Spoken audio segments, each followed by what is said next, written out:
More people get tested for COVID-19. Many are getting frustrated with how long it takes to get the test results back. Yeah, some people even tell us they've never even received their tests at all.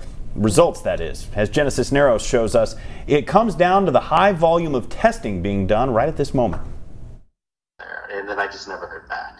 Mason Hopfensperger says health workers tested him for COVID-19 at a pop-up site June 30th. Like others, he waited in line for a couple hours, filled out forms, and expected to get a timely answer. So I was kind of waiting on those results so that I could, feel comfortable, going out and doing things outside and things like that. But I never got the results.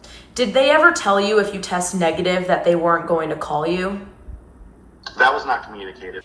To this day, he says he's not been notified of his result. It's not our intention to not contact anyone. Dominic Hobson admits the city is struggling with turnaround times for the lab as well as their process to notify people of results. I think the first thing really speaks to the volume of testing that we're doing. More than 2,000 tests a week are being administered in the city, and while Hobson says he knows it's critical to get negative test results back to people, ultimately they're prioritizing positive results.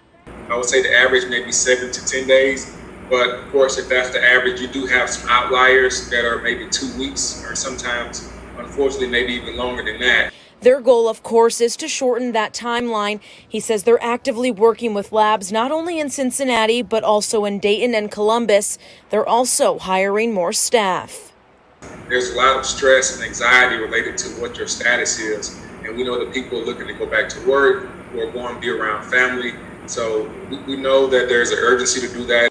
Jenna Cisneros, Local 12 News. Jenna, thank you. Hobson says this past weekend they did notify more than 2,600 people of their results.